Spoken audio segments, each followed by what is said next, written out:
Praise the lord. దేవునికి స్తోత్రం. ప్రియ దేవుని బిడ్డలందరికీ నా హృదయపూర్వక వందనాలు. మరి ఒక నూతన దినము ప్రభు ఇచ్చిన వాగ్దానమును ధ్యానం చేసుకుందాం. మన పరిశుద్ధ గ్రంథములు తెరిచి మొదటి యోహాను పత్రిక 2వ అధ్యాయము 17వ వచనములు చదువుకుందాం.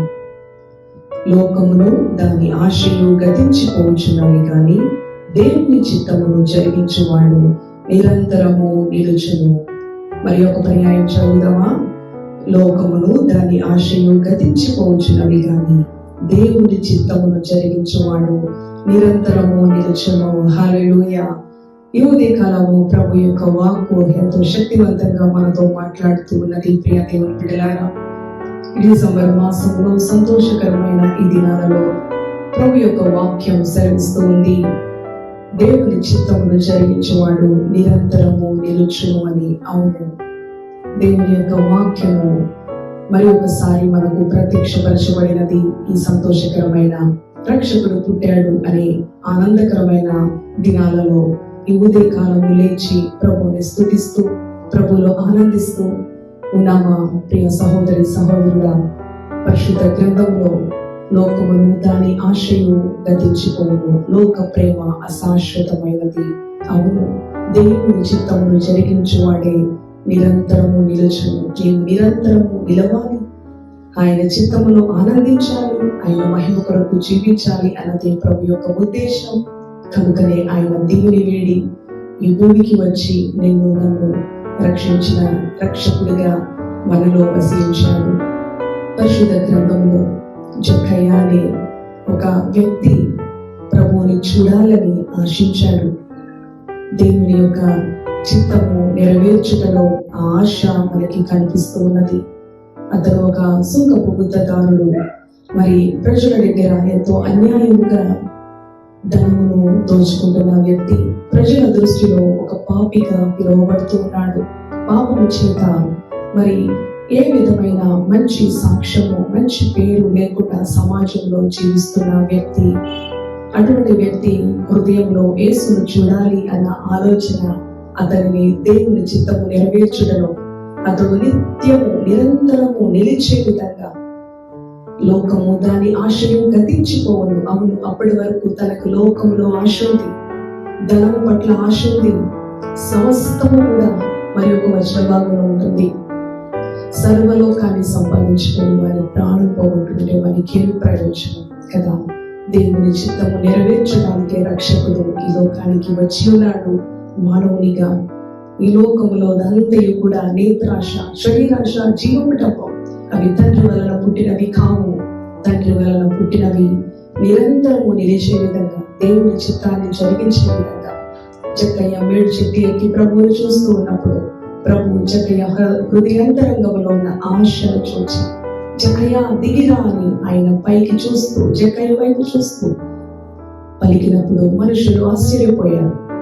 ఏంటి ఈ వ్యక్తి ఒక పాపి అయిన వ్యక్తిని పిలుస్తూ ఉన్నాడు, అతని ఇంటికి వెళ్తానంటున్నాడు అని ఎంతో సడుగుకున్నారు. అయినప్పటికీ కూడా జక్కయ్యలో గొప్ప ఆనందం. ఇంత పాపినైనా నేను, ఇంత అన్యాయస్తున్నైనా నేను, ఇంత అక్రమిస్తున్నైనా నన్ను ఆయన ప్రేమతో పిలుస్తా ఉన్నాడు. ఆయన ప్రేమ ఎంత గొప్పది! యేసయ్య మాటలో తన యొక్క జీవితంలో దేవుని చిత్తం చేయాలి అన్న దృఢమైన నిశ్చయత కలిగి అంటూ ఉన్నాడు. యేసుక్రీస్తు ఏమి చెప్పలేదు, ప్రభువా నేను ఎవరి దగ్గరైనా అన్యాయంగా తీసుకుంటే వారికి 4 గంటలు ఇచ్చేస్తాను, నా ఆస్తిలో సగము పేదవారికి పంచిపెట్టేస్తాను అంటూ ఉన్నాడు. దేవుని చిత్తాన్ని జరిగించేవాడు ఈ లోకంలో ధనాన్ని సమకూర్చుకోవడానికి ఇష్టపడడు. పరలోకంలో తన యొక్క ధనాన్ని కూర్చుకోవాలి అంటే పేదలకు, సత్క్రియలు ఈ పండుగ దినాల్లో ఎంతమందిని పేదలైన వారికి సహాయం చేయాలి, ఆదరించాలి, వారి సంతోషంలో ప్రభువుని మహింపరచాలని ఆశపడుతూ ఉన్నారు. లోకము దాని ఆశ గతించిపోను, దేవుని చిత్తమును చేసేవారు నిరంతరము నిలిచి ఉంటారు.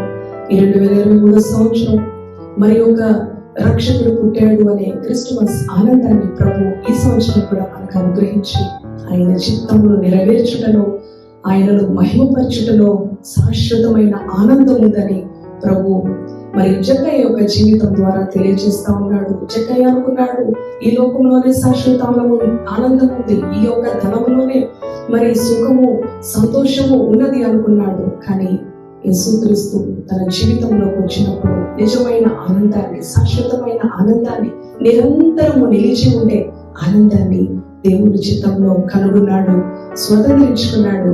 యేసుక్రీస్తు అంటున్నాడు, జక్కయ్య నేడు నీ ఇంటికి రక్షణ వచ్చింది. అవును, అదే నిజమైన రక్షణ, అదే నిజమైన క్రిస్మస్. నిరంతరము నిలిచి ఉండాలని, దేవుని చిత్తాన్ని జరిగించాలని ప్రభు నీ జీవితంలో ఈ ఉదయకాలం ఆశపడుతున్నాడు. ప్రియ సహోదరి సహోదరుడా, ఈ సంతోషకరమైన దినాలలో లోకంలో ఉన్న మరి భౌతిక సంబంధమైన వాటిలో ఆనందించడం కన్నా కూడా నీ అంతరంగంలో, నీ కుటుంబంలో, నీ జీవితంలో దేవుని చిత్తాన్ని జరిగించడంలో నిత్యము నిలిచి ఉండే విధంగా నీ యొక్క ఆత్మీయ స్థితి ఉండగా, ఒకవేళ లేని ఎడల ఈ వాక్యం ద్వారా దేవునికి విధేయత చూపు, శాశ్వతమైన ఆనందాన్ని నీ సొంతం చేసుకో. ఇటు మాటలు ప్రభు మన వినికిడిలో దీవించునుగాక. ప్రార్థన చేసుకుందాము.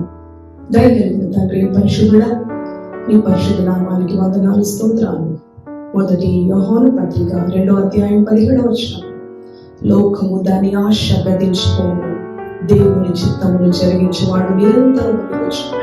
అవునైనా ఈ లోకంలో ఏది ఉన్నా లేకపోయినా నీ చిత్తమును జరిగించడంలో మాకు శాశ్వతమైన ఆనందం, నిజమైన ఆనందం, రక్షకుడు పుట్టాడు అన్న స్వచ్ఛమైన ఆనందం నీ చిత్తము జరిగించడంలోనే మాకున్నది ప్రభువా. భౌతికమైన వాటి యందు ఆనందించకుండా, భౌతికమైన వాటి వైపు ఆశ పెట్టుకోకుండా నీ చిత్తము జరిగించడంలో మా ఆలోచన, మా ఆశను ఉంచమని వేడుకుంటున్నాను. ఉదయకాలం నీ మాటలు విన్న బిడ్డలను మీరు దర్శించండి. జక్కయ్యలో ఎప్పుడైతే ధనం మీద ఆశను వదులుకున్నాడో నేడు నీ ఇంటికి రక్షణ వచ్చినది. అవును ప్రభువా, ఇతను అబ్రహాము కుమారుడే, నేను ఎవరి దగ్గర అన్యాయంగా తీసుకున్నానో వారికి 4 గంటలు ఇచ్చేస్తాను అంటున్నాడు. దేవుని చిత్తాన్ని జరిగిస్తూ ఉన్నాడు. నా ఆస్తిలో సగం పేదవారికి ఇస్తానంటున్నాడు.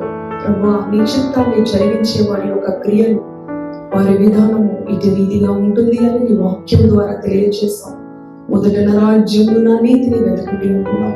అవును ప్రభువా, ఈ మాటలు విన్నా నీ బిడ్డలు కూడా తండ్రి రక్షకుడు పుట్టాడు అని ఈ లోకములో వాటి యందు ఆనందించుక, నీ చిత్తములో ఆనందించుకుంటారుక నిజమైన క్రిస్మస్ ఆనందాన్ని నీ చిత్తములో ప్రభువా ఆనందిస్తూ నిత్యము నిలిచి ఉండేవారుగా, వారిలో ఉన్న దుఃఖమును, విచారమును, బాధను, బలహీనతలను తొలగించి శాశ్వతమైన ఆనందంతో నింపమని ఈ మాటలు విన్న ప్రతి బిడ్డపై నీ ఆత్మను కుమరించమని యేసు పరిశుద్ధ నామములో ప్రార్థిస్తున్నాను తండ్రి.